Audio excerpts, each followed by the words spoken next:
உலகில் பெண் வர்க்கம் 100 கோடியாம், அதிலே நீ யாரடி? சருகாய் அன்பே நான் காத்திருக்கிறேன், எங்கே உன் காலடி? மணி சரி பார்த்து தினம் வழி பார்த்து இரு விழிகள் தேய்கிறேன்.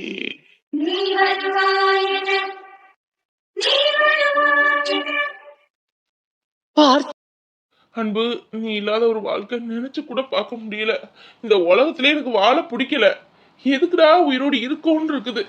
வாழ வேண்டிய என் குழந்தையும் என் பொண்டாட்டியும் எடுத்துக்கிட்டேன். என்னை மட்டும் ஏன் விட்டு வச்சிருக்கேன்னு கடவுள்கிட்ட நிறைய நாள் போய் அழுதுருக்கேன். ஏன் திட்டி கூட தீர்த்திருக்கேன். எதுக்கு என்ன உயிரோடி வச்சிருக்காரோ தெரியல. அன்பு, என்னை விட்டுட்டு போயிடாத அன்பு, போயிடாதம்மா.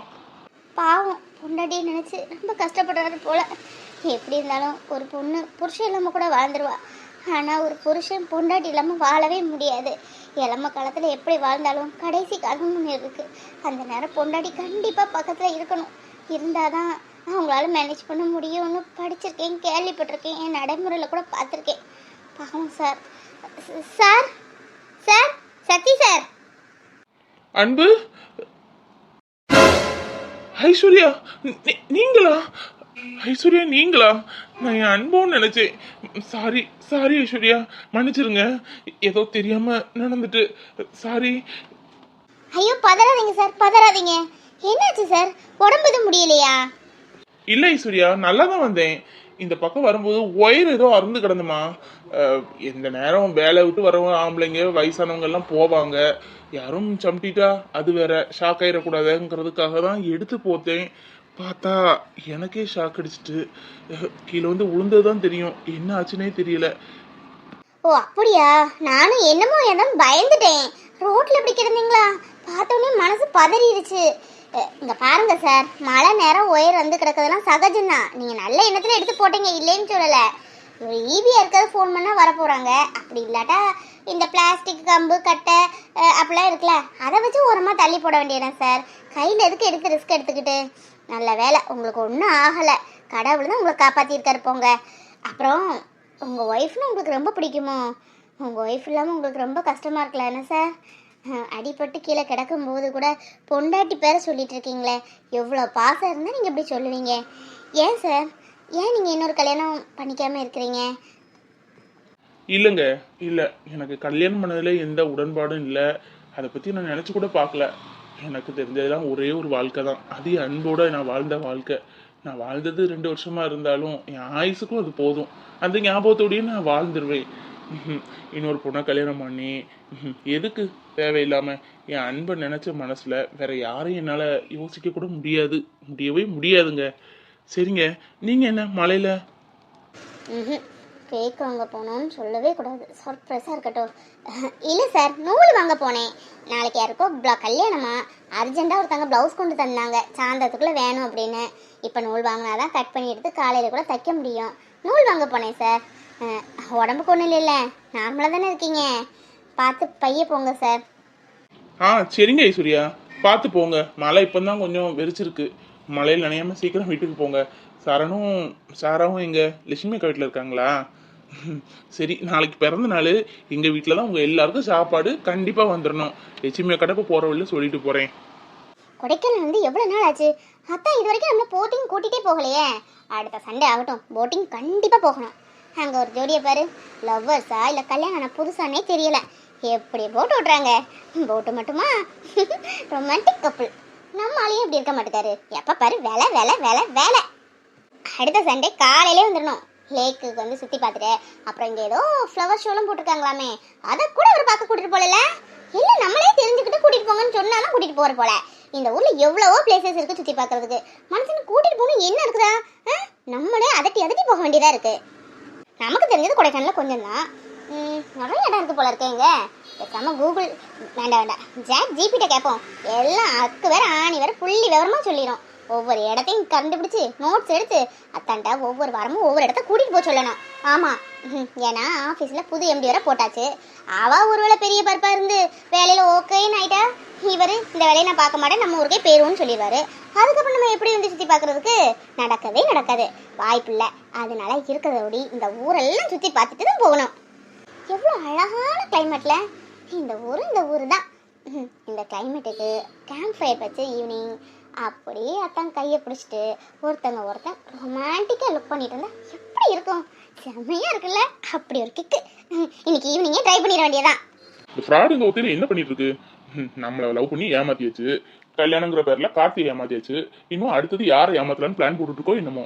செஞ்சாலும் செய்யும். இதான் ஒன்னா நம்பர் ஃப்ராட் ஆச்சே. அப்படியே நடிச்சுவா உண்மையாவே லவ் பண்ற மாதிரி. ஏய் ஃப்ராடு. என்னது ஃப்ராடா? ஏய் என்ன உனக்கு வேணும்? நான் எங்க போனாலும் பின்னாடியே வருவியா? உனக்கு ஒரு வேலை இல்ல? ஆமா, நீ ஆபீஸ்க்குலாம் போக மாட்டியா?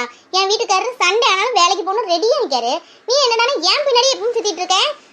உன்னெல்லாம் கவனிக்க மாட்டாங்களா ஆபீஸ்ல? கார்த்திக்கு சொல்லணும். ஆமாமா, உன் புருஷன் சொல்லு. உன் புருஷன் பெரிய பருப்புல அந்த ஆளை என் வேலையை விட்டு தூக்கினாலும் தூக்கிட போறான். போடி. ஆமா, அங்க யாரை பார்த்துட்டு இருக்க? என் வாழ்க்கையை கெடுத்தாச்சு, கல்யாணங்கிற பேர்ல உன் வீட்டுக்கார வாழ்க்கையும் கெடுத்தாச்சு. இன்னும் யார் வாழ்க்கையை கெடுக்கலாம்னு யோசிச்சுட்டு இருக்கியோ? இன்னும் நீ யார் வாழ்க்கையும் கெடுக்க முடியாது. அதுக்கு இந்த விஜய் ஒரு நாளும் விட மாட்டான். ஃப்ராடு. உனக்கு இப்ப என்னதான் பிரச்சனை விஜய்? இல்ல சரி, நான் ஃப்ராடாவே இருந்துட்டு போறேன் உன் பார்வைக்கு. நான் ஃப்ராடு, உன்னை ஏமாத்திட்டேன், கார்த்தி ஏமாத்திட்டேன், எப்படியோ ஏமாத்தி ஒரு கல்யாணம் பண்ணிட்டு செட்டில் ஆயிட்டேன்ல. அத மாதிரி நீ ஒரு பொண்ணை பார்த்து கல்யாணம் பண்ணி செட்டில் ஆக வேண்டியதானே? சும்மா எதுக்கு ஏன் பின்னாடியே மனசாட்சி மாதிரி வந்து எதையாவது உளறிட்டு இருக்க? அதுவும் நல்ல மனசாட்சியா இருந்தா கூட ஓகே, ஒத்துக்கலாம். இது எப்ப பாரு அகேன்ஸ்டாவே பேசிட்டு இருக்க வேண்டியது. விஜய் பார்வைக்கு இப்ப நம்ம கெட்டவளாவே இருந்துட்டு போகட்டும். இன்னும் இவன்ட்ட நம்ம நல்லவன் ப்ரூவ் பண்ணணும் எந்த அவசியமும் இல்லை. ஆனால் இவனை கடுப்பேற்றியாவது கல்யாணம் பண்ண சம்மதிக்க வைக்கணும். நம்ம இங்கே இந்த கொடைக்கானல்லேருந்து போகிறதுக்குள்ளே இவனுக்கு ஒரு கல்யாணத்தை முடிச்சு வச்சுட்டு தான் போகணும். அதுக்குள்ளே நம்ம போனோம், நம்ம மனசாச்சு நம்மளே குத்தி கொன்னுரும். ஆமாம், என்ன தவிர இந்த சுடு மூஞ்சி எவ பாப்பா? மூஞ்சும் முகர கட்டையும். நீ இருக்க லட்சணத்துக்கு என்னமோ அன்னைக்கு கண்ணு தெரியாமல் ஒன்று லவ் பண்ணேன்னு சொல்லி பின்னாடி தொடர்ந்துட்டேன். அது பண்ணதான் நான் பெரிய தப்பு. பொண்ணெல்லாம் எவ பாப்பா, எவ சைட் அடிப்பா? கல்யாணம்லாம் உனக்கு ஒன்று நடக்குமா? சான்ஸே கிடையாது. அதனால ஏன் பின்னாடி நான் மாதிரி நினைஞ்சிட்டே இருக்கேன். ஆமாமா, இவ பெரிய கிளியோபட்ரா. இவ அழகுல மயங்கி அப்படியே இவளை சுத்தி சுத்தி வந்துட்டாலும் எனக்கு பண்ண துரோகத்தை நினைச்சுதான் உன் பின்னாடி வரனே தவிர உன்னை லவ் பண்ண நினைச்சு நான் வரவே இல்லை. என்ன ஏமாத்திட்டல? எங்க அம்மா காலில் விழுந்தும் நீ கொஞ்சமாவது தெரிஞ்சியா? ஃப்ராடு என்ன சொன்ன? என்ன யாரும் பார்க்க மாட்டேன்னா எப்படி நீ அதை சொல்லலாம்? இந்த பேரு இந்த விஜய் கண் அசைச்சேன்னு வையன், என்ன பொண்ணுங்க கியூல வந்து நிக்கும். பெரிய இவ மாதிரி பேசுற. எப்படியோ ஹால் கிடைக்காம தானே என் பின்னாடியே லாங்கிட்டு இருக்க. என்னமோ சொல்லுவாங்களே, கீழே விழுந்தாலும் மீசையில மண் ஓட்டாதுன்னு, அந்த மாதிரி இருக்கு. எங்க ஒரு 10 நாள் வேண்டாம், ஒரு மாசம், ஒரு மாசத்துல ஒரு பொண்ணை கரெக்ட் பண்ணி காமி பாப்போம். நீ பெரிய பருப்பு மாதிரி பேசுறல, ஒரு பொண்ணை கரெக்ட் பண்ணி காமி. ஒரு மாசம் உனக்கு டைம் தரேன், முடிஞ்ச பண்ணு. நீ பெரிய ஆனழகன்னு ஒத்துக்கிறேன். ஒன்னாலங்க முடியும். ஒத்துக்கிறேன்டி. எனக்கு உன் அளவுக்கு எக்ஸ்பீரியன்ஸ் இல்லதான். என்ன பண்ண உன்கிட்ட இருந்து நீ கொஞ்சம் கொஞ்சமா கத்துக்கிட வேண்டியதான். எப்படி ஏமாத்துறது, எப்படி ஒரு ஆள்கிட்ட பேசிட்டு இன்னொரு அளவுக்கு கவுக்குறது எல்லாம் கத்துக்கிட வேண்டியதான். ஆனா உன் அளவுக்கு டேலண்ட்லாம் எனக்கு வராது. எப்போ என்கிட்ட லவ் பண்ணின்னு ஏமாத்தின, கார்த்திட்ட கல்யாணம் பண்ணேன்னு ஏமாத்தி அவரே அந்த கல்யாணம் பண்ணிட்டுதான். இந்த லவ் பண்ணது என்ன தானே? ஷப்பா, இந்த அரைச்ச மாவே அரைச்சிட்டு இருக்காத தயவு செஞ்சு. இங்க பாரு, நான் சொல்ற சவாலை ஏத்துக்கிறியா இல்லையா? ஒரு பொண்ணை ஒரு மாசத்துல கரெக்ட் பண்ணி காமி. அப்புறம் நான் வந்து கார்த்திகிட்டே வந்து ஒத்துக்கிறேன். நான் இவனை தான் லவ் பண்ணேன், அவனை லவ் பண்ணும்போதே உன்னை கல்யாணம் பண்ணிட்டேன், அவனை ஏமாத்திட்டேன் அப்படின்னு காலில் விழுந்துறேன். போதுமா? என்னது இது நல்லா இருக்கு. எப்படி நான் ஒரு பொண்ணை கரெக்ட் பண்ணிட்டா ஒரு மாசத்துல கார்த்தி முன்னாடி நீ பண்ண தப்பெல்லாம் ஒத்துக்குவேன். கரெக்டா? கார்த்தி முன்னாடி மட்டும் இல்ல, எங்க அம்மாவும் நிப்பாங்க. எங்க அம்மா காலிலே வந்து நீ மன்னிப்பு கேட்கணும். நீ இந்த சவாலுக்கு ஓகேனா நான் ரெடி. ஏய் மகா, உனக்கு என்ன பைத்தியமா பிடிச்சிருக்கு? என்ன உலகி வச்சுட்டு இருக்க? வாழ்க்கை விளையாடாத. அதுவும் கார்த்தி பாவமே பாவம். அவன் இவர் மட்டும் ஒரு பொண்ணை கரெக்ட் பண்ணிட்டாரு, அவர் முன்னாடி நீ கண்டிப்பா சொல்லியே ஆகணும். நீ சொல்லாட்டா கூட இந்த அருள் சொல்லிடும். பத்தாத குறைக்க அவங்க அம்மா இல்லாததே இருக்குன்னு சொல்லி நிரூபிச்சவங்க மறுபடியும் நம்மளை பத்தி ஏதாவது ஒன்று கிடக்க ரெண்டா சொல்லிட்டாங்க, உன் வாழ்க்கையை சீனாயிரும். பார்த்து பேசு, விளையாட்டு இல்ல வாழ்க்கை. நானடி ஏன் இதுக்கெல்லாம் இந்த மகா ஒன்றும் பயப்பட மாட்டா. இங்க பாரு, நீ ஒரு மாசத்துல பொண்ணை கரெக்ட் பண்றதுன்னா சும்மா கரெக்ட் பண்றது இல்ல. என்ன எவ்வளவு தூரம் சின்சியரா லவ் பண்ணியா அதே மாதிரி அந்த பொண்ணையும் சின்சியரா சீரியஸா லவ் பண்ணணும். ஏன்ட வந்து காமிக்கணும். அதுக்குன்னு அந்த பொண்ணுகிட்ட ஃபர்ஸ்டே பேசி வச்சுட்டு லவ் பண்றோம்னு சொல்லக்கூடாது. ஏதாவது ஃபோர்ஜரி பண்ண அப்புறம் இருக்கு. இதுக்கெல்லாம் ஓகேனா நானும் ரெடி தான். ஏய், ஒண்ணு நான் லவ் பண்ணது சின்சியரா சீரியஸா லவ் பண்ணேன். இந்த உலகம் வாழ்க்கை எல்லாமே நீ நினைச்சு லவ் பண்ணேன். ஆனா அதே அளவுக்கு மத்த பொண்ணு லவ் பண்ண முடியுமா எனக்கு தெரியல. லவ் பண்ண முடியாதுதான். நீ இவ்வளவு தூரம் ஒத்துக்கிறேன்னு சொல்லும்போது ட்ரை பண்ணாம இருக்கிறதுல ஒன்றும் தப்பு இல்லையே. ட்ரை பண்ணி உன் முகம் முடி கிளிக்கிறானா இல்லையா மட்டும் பாரு. காத்துக்கிட்ட கல்யாணம் பண்ண ஆம்பளைங்களோட நிலைமையில எனக்கு இப்பதான் புரியுது. இப்போ எப்படியாவது இந்த பிரியாவை பேசி எடுத்து கரெக்ட் பண்ணி எதையாவது சொல்லி முடிஞ்சா ஏதாவது ஹோட்டல்ல போய் சாப்பாடு வாங்கி கொடுத்தாவது அவன் மனசை மாத்தி வீட்டுக்கு கூட்டிட்டு போயிடணும். தனி கொடுத்தணும்னு சொல்லிட்டா சடான்னு இதை நான் அவளுக்கு எதிர்பார்க்கவே இல்லையே. விக்ரம் வேண்டாம், இன்னும் பேசி பேசி பிரச்சனை ஆக்குனேன். உனக்கு தான் லாஸ், அவளுக்கு லாஸ் இல்ல. இந்த மாதிரி முரண்டு தானே பிடிச்சிட்டு இருப்பா. நான் வர மாட்டேன்னு வீட்டுல வேற என்ன பண்ண, வேற வழி இல்லாம தண்ணி குடுக்கற பண்ணி வைப்பாங்க. நம்ம இருக்கிறத விட கடைசி வரை நம்ம அம்மா அப்பா கூட தான் இருக்கணும், இருந்து ஆகணும். அவளே அதுக்கு தக்க நம்ம ப்ரிப்பேர் பண்ணணும். அவ மைண்ட் செட்டை முதல்ல மாத்தணும். பிரியா, பிரியா, ஐயோ அத்தை வராங்களே. அத்தை, அத்தை நல்லா இருக்கீங்களா? மாமா எங்க? இன்னும் வரலையே, ஆபீஸ் போயிட்டு. பிரியா எங்க அத்தை காணும்? ஃபோன் பண்ணேன், எடுக்கவே இல்ல. நல்லா இருக்கீங்களா அத்தை? சாப்பிட்டீங்களா? மாத்திரை மருந்து ஒழுங்கா போடுறீங்களா? விக்ரம், ஓவரா பேசுற, கொஞ்சம் குறைச்சுக்க. நல்லா இருக்கு மாப்ள. ஃபோன் பண்ணீங்களா? மேலே தானே இருக்கா?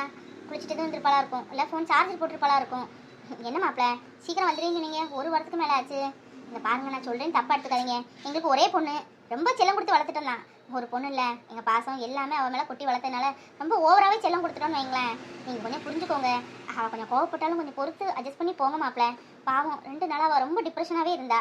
சொல்லி அழுதா, சாப்பிடலை, அவளுக்கு பிடிச்ச ஜூஸ்லாம் போட்டு கொடுத்தேன், எதுவுமே தொடலை. ஏமா என்ன பெத்தீங்கன்னு கேட்குறா. அப்போ அவள் மனசுக்குள்ளே எவ்வளோ வலியும் வேதனையும் இருந்தால் இப்படி ஒரு வார்த்தையை என்னை பார்த்து கேட்பா. இந்த பாருங்க மாப்ள, என் பொண்ணை என் பேர்பட்ட இடத்துல கல்யாணம் பண்ணி கொடுக்கணும் இருந்தோன்னு உங்களுக்கு எல்லாமே தெரியும், எதுவும் சொல்லணும்னு இல்லை. உங்கள் வீட்டுக்கு வந்து அவள் கஷ்டப்படலை, சந்தோஷமாக தான் வச்சுருக்கீங்க. இருந்தாலும் கூட கொஞ்சம் அவளை அன்பாக பார்த்துக்கிடுங்க. அவளுக்கு தேவை இப்போ அன்பு தான், பணம் காசு இல்லை. இங்கே பாருங்க மாப்பிள்ள, புருஷன் முன்னாடி சண்டைகள் சின்ன சின்னதாக வரதான் செய்யும், இல்லைன்னு சொல்லலை. அதை அப்போவே பேசி அப்போவே தீர்த்துக்கிறது நல்லது. இப்படி வார கணக்கில் மாத கணக்கில் பேசாமல் இருந்து பார்க்காம இருக்கிறது தப்பு. அப்புறம் ஆகும், ரொம்ப டென்ஷன் ஆகிட்டா. உங்களுக்கு அவளை பற்றி தெரியும்ல, மாமா ஏற்கனவே சொல்லியிருப்பாரு. அவள் ஓவராக டென்ஷன் ஆகிட்டாலே அவள் என்ன பண்ணுறன்னு அவளுக்கே தெரியாது. சில நேரம் மயங்கி கூட விழுந்துருவா. அப்படிலாம் நடந்திருக்கு.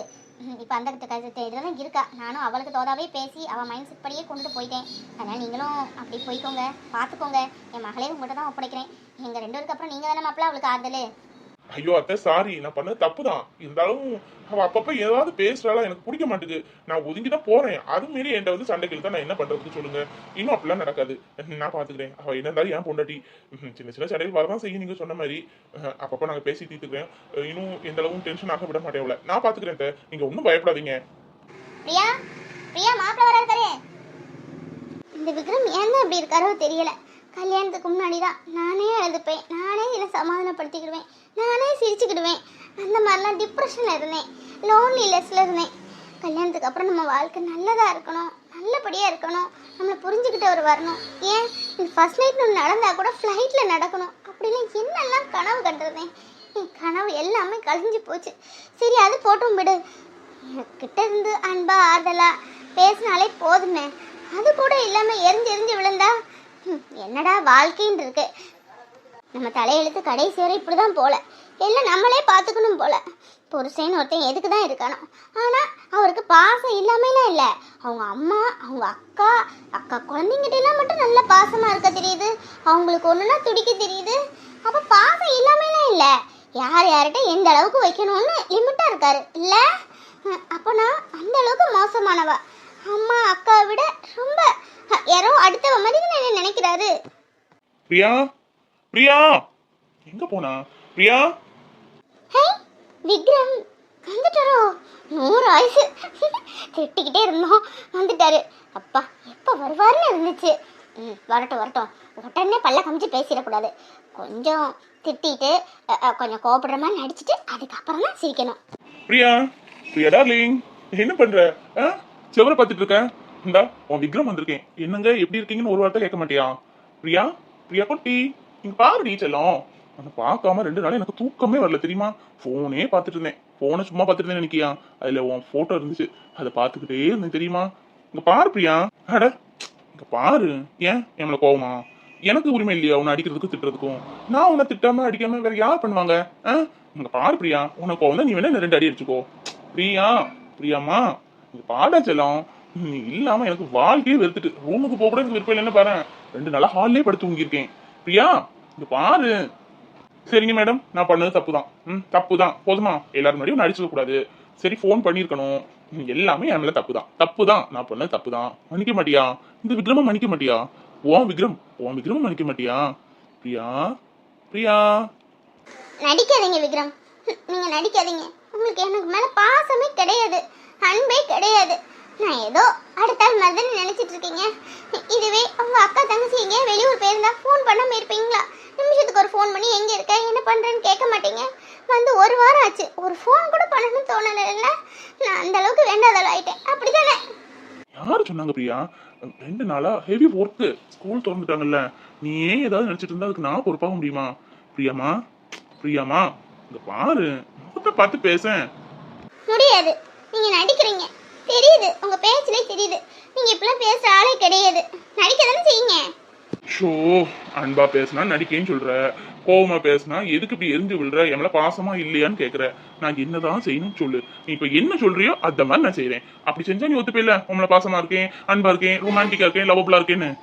Priya, Priya, I love you. முகத்தை பார்த்து சொன்னா இன்னும் நல்லா இருக்கும். ஒரு வாரம் ஆச்சு பிரியா, ப்ளீஸ் இங்க பாரு. பிரியா, என்ன கோவமா? கோவம் அப்படி கண்ணுக்கு தெரியுது. என் அழகான பொண்டாட்டிக்கு ஐ லவ் யூ.